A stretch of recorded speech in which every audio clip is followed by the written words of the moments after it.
Señora Rousseau, somos de protección de menores. ¿Perdón? ¿Qué? Hemos recibido una denuncia. ¿Hay un chico viviendo aquí sin tutela legal? Noah. 3 semanas antes. París. Estación de metro, Gare de Lyon. Miles de pasos, nadie se detiene. En un rincón, una violinista que parece anónima pero no lo es, toca con el alma, y solo un muchacho la escucha. Lo que haga en los próximos segundos les cambiará la vida a los dos. Camille Rousseau no era una violinista cualquiera. Esa misma semana había agotado las entradas en la Ópera de París. Sus interpretaciones llenaban salas en Viena, Berlín, Tokio. Tocaba un Stradivarius de más de 3 millones de euros, construido en 1712. Cada nota que salía de ese violín había pasado por siglos de manos virtuosas, y esa mañana ese sonido estaba flotando en una estación de metro. Camille no necesitaba estar allí, lo hacía por una razón muy concreta. Una noche, en una cena con colegas del conservatorio, uno comentó: «El público no escucha la música, escucha el nombre, el prestigio, el teatro. Si tocas en Vaqueros en la calle, te ignoran aunque toques Mozart como un dios». «No es la calidad, es el contexto», añadió otro. Camille lo discutió, pero en el fondo la duda se le quedó. Así que esa mañana se vistió con ropa común, se puso un gorro que ocultaba parte de su rostro y fue al metro a tocar como una más. Durante más de media hora tocó piezas de Bach, de Paganini, incluso un fragmento suyo. Todo con la misma entrega que en una sala de conciertos. Y como habían dicho sus colegas, nadie se detuvo. Algunos pasaban por delante como si el violín fuese un ruido más entre los anuncios del metro. Otros echaban monedas sin siquiera girar la cabeza. Una mujer se cambió de andén, molesta por el volumen. Camille seguía tocando, no por orgullo, sino por convicción. Desde que perdió a su hijo, había días en los que todo le sonaba vacío, incluso en los grandes teatros. Tocar ahí, sin nombre ni focos, era su forma de comprobar que algo en ella seguía vivo. Quería creer que alguien, aunque fuera uno, aún podía escuchar con el alma. Entonces sucedió. Un sonido se coló entre las notas, un silbido, limpio, preciso, afinado. No era imitación, era acompañamiento, un segundo hilo melódico que encajaba con lo que ella estaba tocando, incluso marcaba el compás con suavidad. Camille abrió los ojos. A unos metros, un muchacho la observaba de pie, completamente quieto. No tendría más de 16 años. Pelo oscuro, rostro delgado, ropa desgastada. Tenía las manos metidas en los bolsillos de una chaqueta grande para su cuerpo. A su lado, colgando de un hombro, una mochila rota y un cuaderno doblado asomado por el cierre. Noah vivía desde hacía meses en la calle. Dormía donde podía y sobrevivía con lo que encontraba. A veces se acercaba al metro solo para resguardarse del frío, otras para observar a los músicos. Tenía un talento extraño que nadie había sabido guiar, pero algo en esa música que sonaba hoy lo había atravesado por completo. El chico dejó de silbar en cuanto Camille bajó el arco. «Perdón», murmuró, «no quería molestar». Ella lo miró un segundo sin decir nada. Luego caminó despacio hacia él, todavía sujetando el violín. «¿Sabes lo que acabas de hacer?». El chico dudó, solo escuchaba y salió. Camille no se rió, tampoco lo miró con condescendencia. Lo analizó como se analiza a un músico joven con talento. «Has silbado la modulación exacta, en tiempo, con compases irregulares. ¿Tienes formación?». El chico negó. «No, mi madre tocaba la flauta, me enseñó a afinar el oído, pero nunca fui al conservatorio ni nada de eso».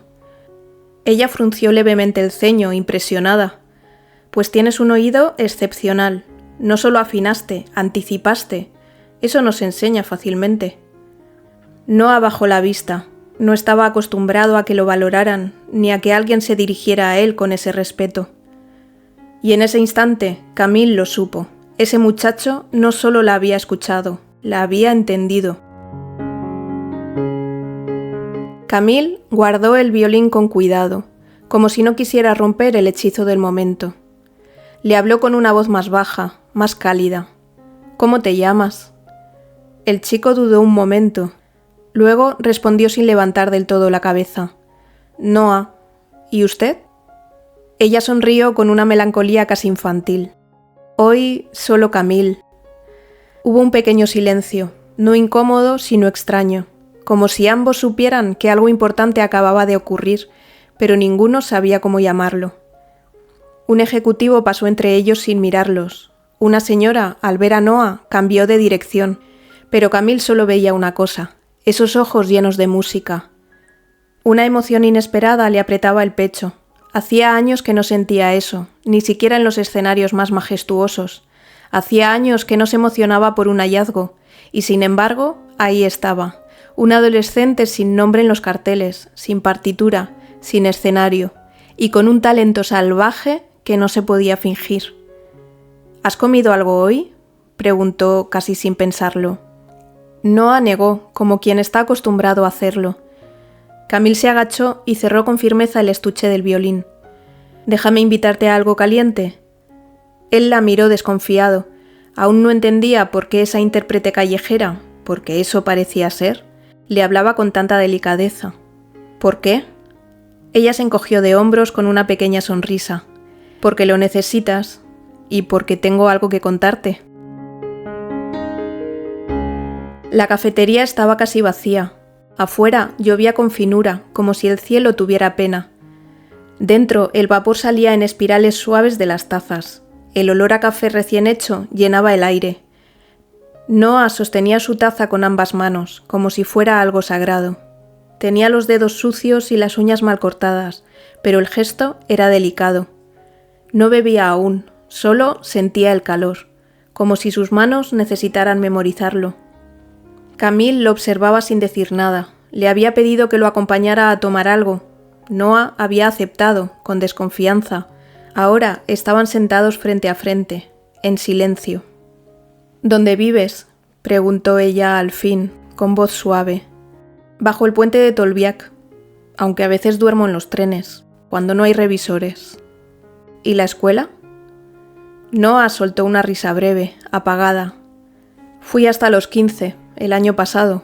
Decían que faltaba demasiado, y era cierto. Mi madre estaba enferma, no podía dejarla sola. Cuando murió, bueno, ya no había nadie que me esperara en casa». Camille bajó la mirada, tomó un sorbo de café y luego preguntó: «¿No tienes padre?». «Nunca lo conocí, y no tengo hermanos. A veces me junto con otros chavales, pero la mayoría, bueno, ya sabe, robar, correr, dormir, lo de siempre». No lo decía con orgullo, tampoco con pena, era solo su verdad, y eso dolía. Ella dejó la taza a un lado y se metió la mano en el bolsillo interior del abrigo. Sacó una tarjeta, se la deslizó a Noa por la mesa. «Camille Rousseau», leyó el chico en voz baja. «¿Esta es usted?». Ella no respondió, solo sostuvo su mirada. «¿La violinista? ¿La de la ópera? ¿La de la tele?». «Sí, esa misma». Noa apartó la silla un poco, como si le hubieran encendido una alarma dentro. La miraba ahora con recelo, desconfianza pura. ¿Era una broma? ¿Una trampa? ¿Y entonces qué hacía usted tocando en el metro? Camille no se sorprendió. Esperaba esa pregunta.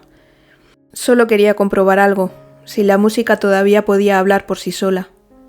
Noa la miró sin saber si aquello era una locura o lo más real que había oído en mucho tiempo. ¿Por qué me trajo aquí? Porque sé lo que oí antes. ¿Y qué oyó? Talento, puro, sin filtro, y eso no se deja pasar. Él volvió a mirar la tarjeta, luego a Camille. «Pero no me conoce». «No, pero te escuché, y eso, al menos en este caso, es más importante». Él bajó la cabeza, el vapor de la taza empañaba sus pestañas. «Tengo una sala de música en casa», continuó Camille. «Un estudio, está vacío casi siempre. Si tú quisieras, podrías venir». Él la miró sin entender del todo. ¿Para qué? Para tocar, para aprender, para estar. Yo misma puedo enseñarte algunas cosas. Y si no estoy, conozco profesores que estarían encantados de enseñar a alguien de tu talento. Noa no decía nada. Camille lo notó inseguro, dudando, así que añadió: Y claro, necesitarías un sitio donde quedarte. Hay una habitación en casa que ya no usa nadie. Está limpia, es cálida. Si la quieres, puede ser tuya. No me cuesta nada y tú podrías tener por fin un lugar donde dormir tranquilo. Y un objetivo que no sea robar y correr. Él tragó saliva. La idea era tan grande, tan fuera de su realidad, que ni se atrevía a imaginarla. Pero, ¿por qué haría eso por mí? Camille no buscó una frase filosófica, no se puso grandilocuente, solo dijo la verdad. Porque he escuchado a cientos de músicos, algunos de los mejores del mundo, y aún así, hace años que nadie me hacía sentir lo que tú me hiciste sentir esta mañana en el metro. Noah parpadeó, bajó la cabeza. Cuando la volvió a levantar, sus ojos estaban brillando.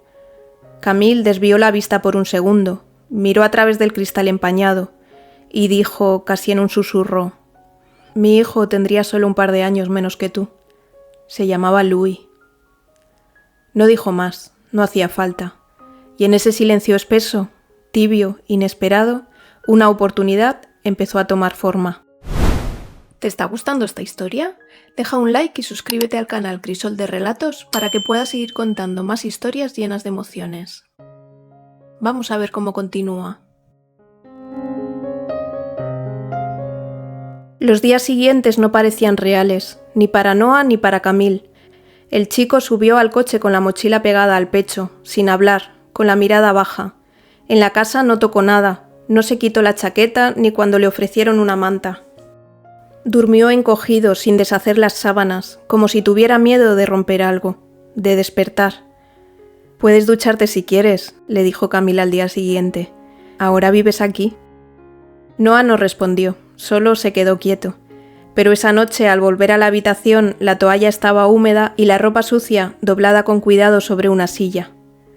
Al tercer día, Camille lo llevó a una pequeña sala al fondo de la casa. Había un piano vertical de madera oscura. No era nuevo, pero brillaba limpio. «Era de Louis», dijo Camille. «El primero». Noah no supo qué decir. Se acercó como quien se acerca a un altar. Pasó los dedos por las teclas sin presionar aún. Luego pulsó una, suave, como probando si estaba permitido. El sonido salió claro, vibrante. Probó otra, y otra. No tocaba una melodía, buscaba una sensación. Algo que lo conectara con ese recuerdo borroso de su madre tarareando en la cocina. Y al encontrar un acorde dulce y sencillo, dijo en voz baja: «Esto suena como cuando mi madre cantaba». Camille no interrumpió. En vez de corregir, dejó que explorara. Así pasaron los días. Ella le enseñaba lo que podía cuando estaba en casa, las bases, la lectura, los acordes simples, cómo sentarse, cómo respirar. Pero como a menudo debía viajar por conciertos y giras, organizó algo más. Algunos de sus colegas, pianistas profesionales, empezaron a visitar la casa. No por dinero, sino por respeto, porque sabían que si Camille Russo decía que un chico valía la pena, era porque había música grande en su interior. Noah absorbía todo. No siempre entendía a la primera, pero tenía una memoria sonora que sorprendía a todos. Le bastaba escuchar una frase una vez para empezar a descomponerla por dentro. La técnica aún era torpe, pero la intuición, esa era otra historia. Por las noches, cuando Camille tocaba, Noah se sentaba junto al piano. No seguía partituras ni buscaba lucirse, simplemente acompañaba. Probaba acordes, seguía la melodía de oído, improvisaba respuestas tímidas con sus dedos. Al principio se equivocaba mucho, pero no importaba, no era un concierto, era otra cosa. Un diálogo sin palabras entre dos almas que empezaban a reconocerse. Y aunque aún le faltaba técnica, ya podía tocar con emoción. Y eso, en esa casa, era más que suficiente.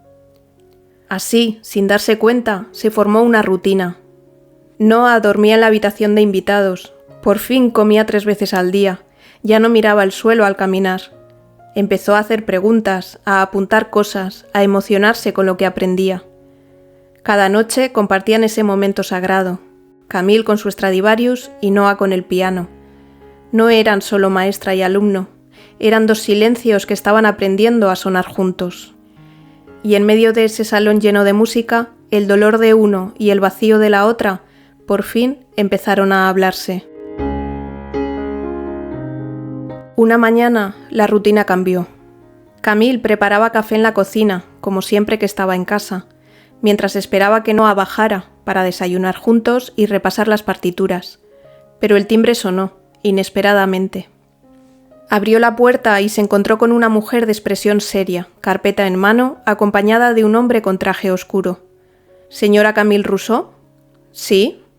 Trabajamos para la Oficina de Protección de Menores. Hemos recibido una denuncia anónima relacionada con un menor de edad que, al parecer, vive en esta casa sin supervisión legal. Camille sintió una punzada en el estómago, como si se le hundiera el pecho. Tardó un par de segundos en responder. ¿Una denuncia?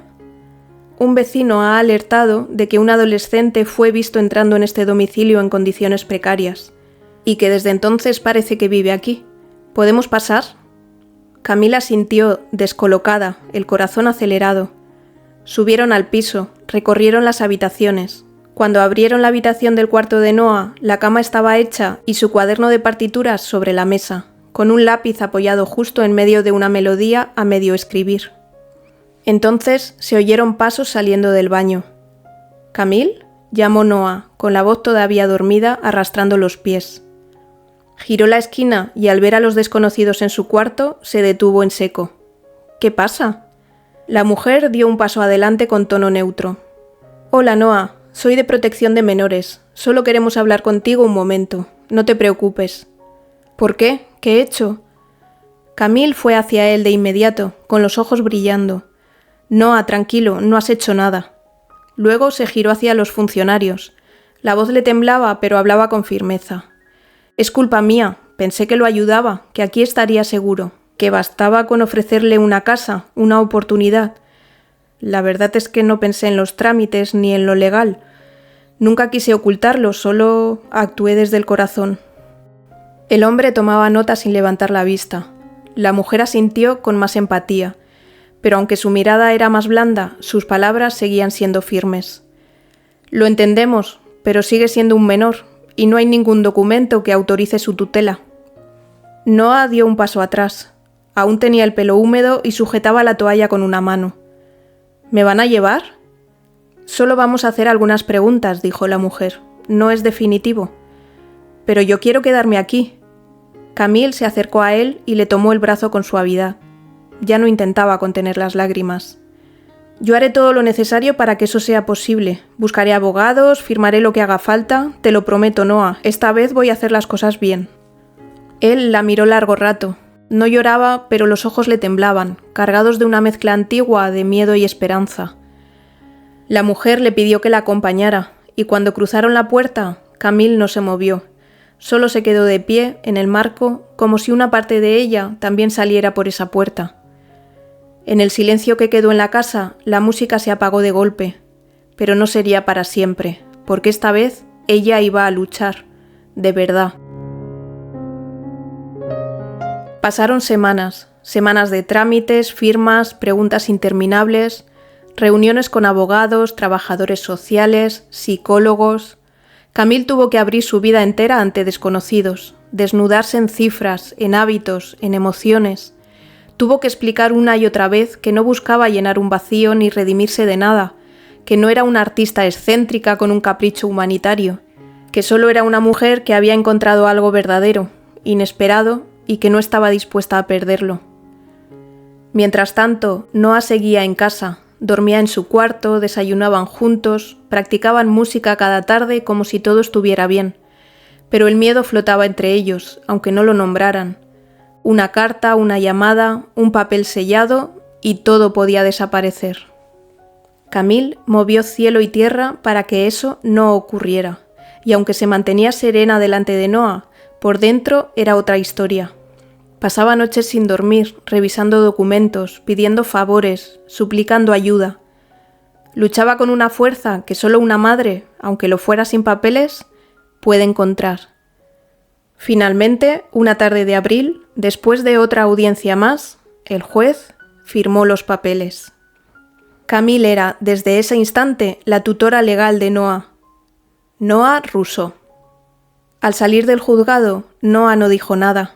Solo se quedó quieto en mitad del pasillo. Camille lo miró. El chico apretaba la carpeta de documentos con fuerza, como si temiera que alguien se la quitara y la firma del juez desapareciera. Y entonces, sin más, Camille lo abrazó. No fue un gesto calculado ni dramático, fue puro instinto, una madre que encuentra a su hijo aunque no lleven la misma sangre. Noah tardó un segundo, solo uno, y después hundió la cara en su hombro y la apretó con todo el cuerpo, como si quisiera quedarse ahí para siempre. Ese abrazo contenía todas las palabras que no se habían dicho en semanas, toda la espera, todo el miedo. Y mientras la gente pasaba a su alrededor, indiferente, ellos dos se quedaron ahí, como si el mundo se hubiera detenido solo para ellos. Unos meses después, Camille hizo algo impensable.